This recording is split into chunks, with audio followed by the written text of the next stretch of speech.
Hello again to the Toothless Archer YouTube channel. I'm the Toothless Archer. Have you ever wondered what the different types of archery releases are when you're shooting a bow? Well, I'm here today to try to answer some of those questions. I'm not going to go into too much detail on any of this, but we will definitely give you a good overview of what kinds there are. Now, I have here in front of me probably the four main kinds of archery releases that exist. And I will go through each kind just to give you a quick overview of what each of them does.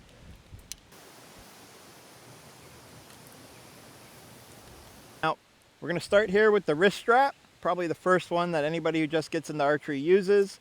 This specific one is a Tru-Ball something or other. I've had it for 4 years. I do not remember. I also don't really use this anymore, so it's not quite set up correctly, especially.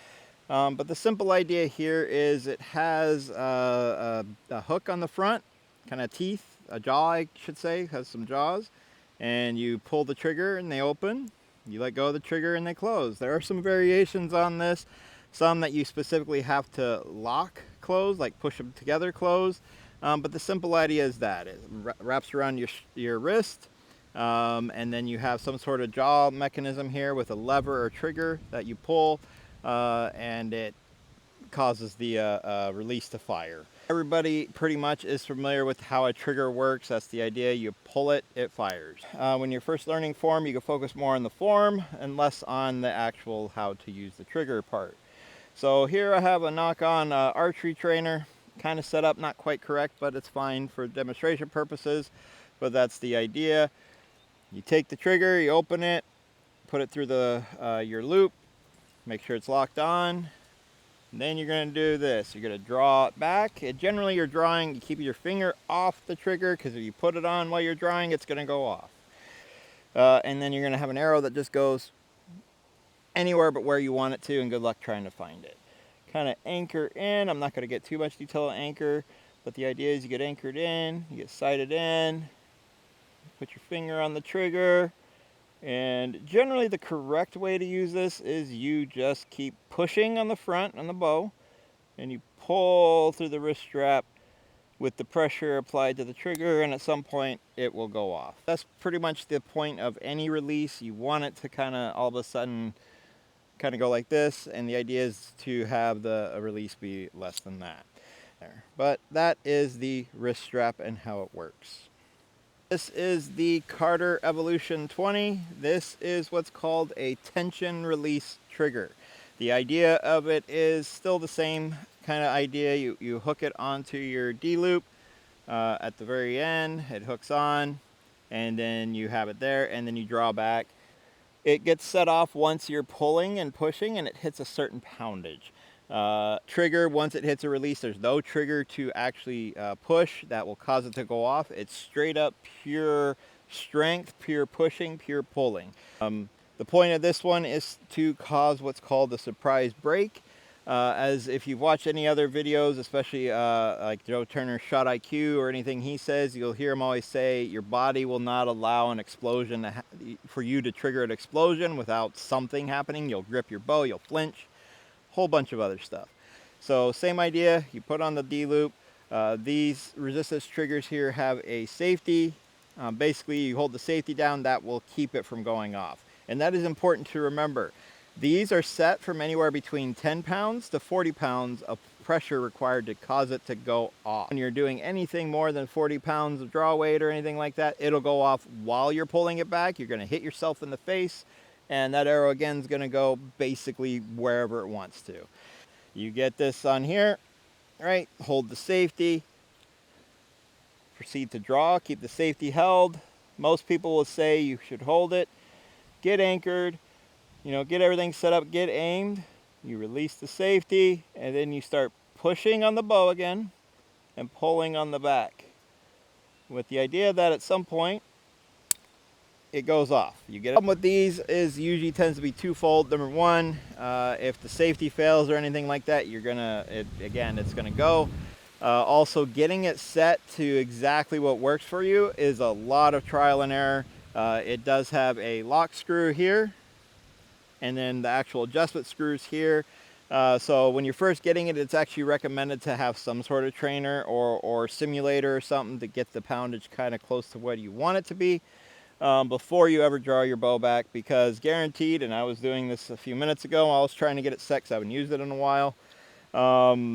As soon as you get anchored in, you let off the trigger, that goes off immediately, just gone.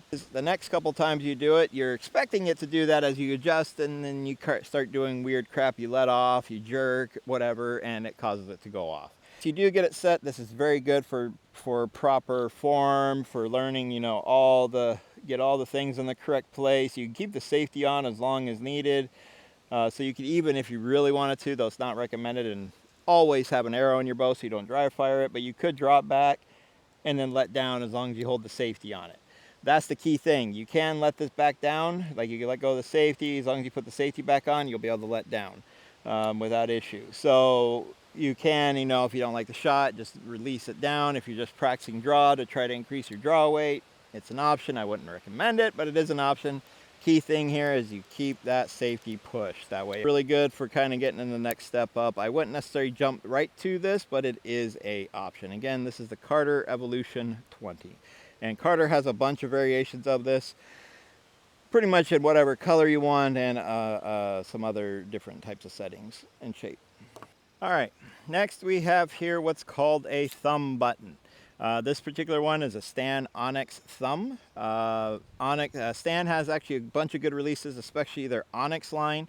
The Onyx line comes in, if I have it, actually I do have one, but you have the hinge version, you have a thumb button version, you have a clicker version, and you also have a resistance version. But basically with a thumb button, right, the idea is similar. You have the hook here.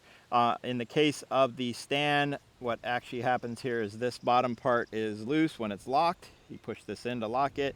The top part does not move, but it also gives it so that basically you can literally hang this on your string, hook it to your D-loop, and leave it.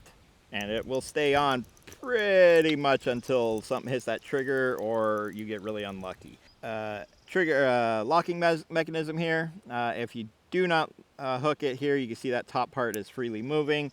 So you try to hook it on to your D-loop, and it will just immediately come off with any sort of pressure.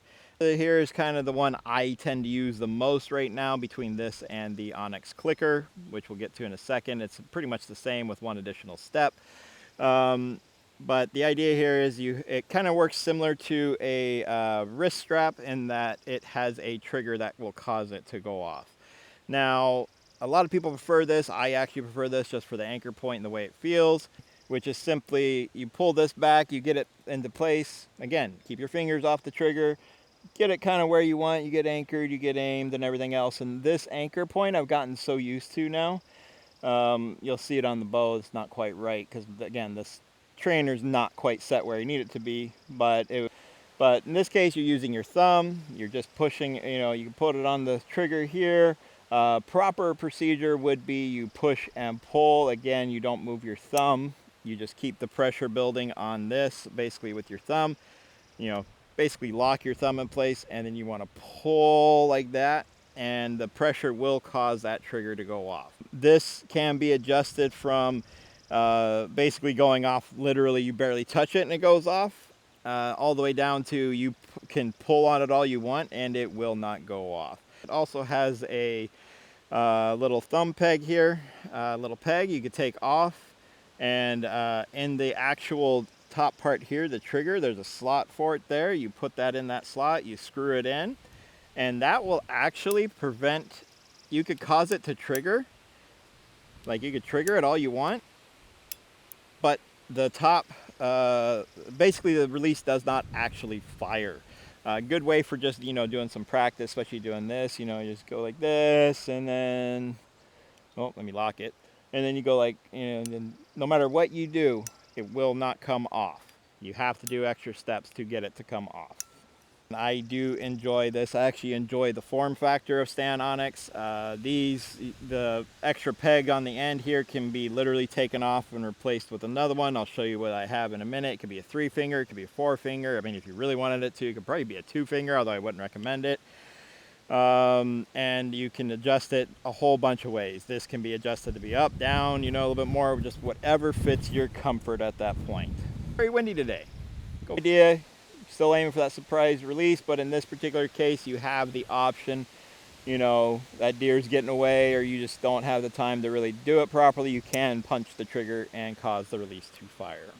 All right, now we have a variation of the thumb button, which has started to show up in a couple places. Again, if you listen to Joel Turner, you'll have probably heard of his idea here. But this is the Onyx Clicker. Still, it's the same concept as the Onyx thumb, basically any thumb, but slight variations. You can see it's basically identical as far as shape and form factor. But this also shows the other option where you can have the end piece that's only a 3-finger. I use this for a long time, but I don't quite shoot properly at this point anyways. I do tend to punch the trigger too much. But everything else is basically the same, except for this has one additional option here, and you may or may not be able to hear it. But the idea here is, right, you get it, you pull, you draw back, you get anchored, you get your thumb on it, and then you start applying a little bit of pressure and it will click. Like I said, I'm not very good with it. There it goes. Yeah, so it clicks, which means it's ready to fire at that point. And the point of the click is to kind of trigger your brain because it's a sudden noise. You'll hear it and you'll go, oh, okay, now it's ready to go. And then you can just do your shot process at that point. In Joel Turner, you're probably doing like pull and then it goes off, right? And that's the simple thing. But it gives you a click. The click apparently is shown that it kind of re-engages your brain. It brings your brain right back to focusing on this, which if you're talking to Joel Turner, usually that's what you want to do. You're not necessarily focusing on the aim. You get it aimed, and then you don't necessarily forget about it, but you just let it go. It's going to move.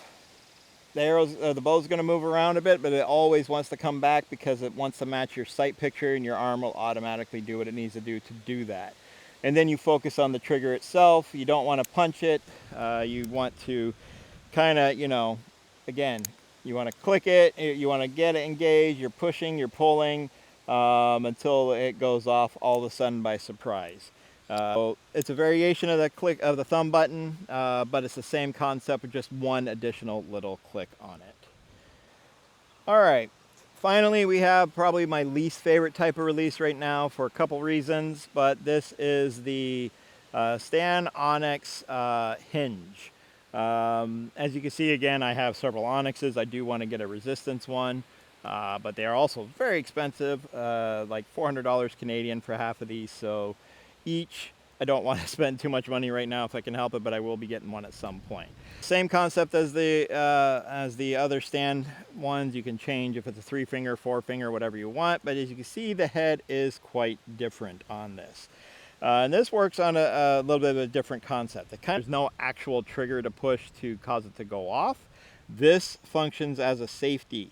And it's the safety's there to help you get the bow back. Now, the reasons I don't particularly like this hinge, and I don't necessarily want to say it's all hinges, but probably this one, just the way it's designed, is as I pull back, the way I pull my bow back, I'm much more likely to rotate my hand on my own, which will cause, even if the safety pull pushed, my D-loop will actually come off the hinge because of the way I'm drawing my bow. And that's a me thing, entirely, 100% me. It's harder for me to pull a bow back with a hinge and get anchored and get settled, and I never feel comfortable doing it. Same idea, right? You get your finger on the hook, and then you get anchored. Oh, see already. And you kind of get ready for it. You're anchored, you got your safety on and you want to keep it like that. And then once you're in place, you let go of the safety. And the idea here, and most hinges give you the option, not all, you rotate your fingers, you rotate your hand. And actually on this one too, similar to the clicker, there's a point where it will click, which means it's basically ready to go off as soon as you rotate a bit further. Again, it works for getting people back into the moment and going from there, but you're still pushing, you're pulling, but you're also rotating. Doesn't take much. You could set how much it takes to actually rotate it, and then once you rotate enough, basically the trigger fires. So this one works on rotation. To get it to go, because it's got so much pressure, the head will sit, and then once you hit a certain point, it fires, it releases, and off it goes. Adjust whether or not it even does click or not. You can have it so that it just all will there. You can even tighten it all the way down so it will not normally fire, but you could still have, you can still rotate enough to have it trigger. And it just causes me problems. The other issue too I have with this particular one is that the safety travel is adjustable, how much it wants to go, and it seems like no matter what, it will tighten up at some point, and the safety won't actually do anything. So I always have to tinker with this. I'm always messing with it when I use it, and quite frankly, I just do not like this release. Is the one I've actually punched myself in the face with, because again, as I'm drawing back, I'm not quite comfortable, and then I'm like right about here, and the D-loop will slip off, and I whack myself in the face, and there you go. So that is the hinge. So that's the main kinds of releases out there.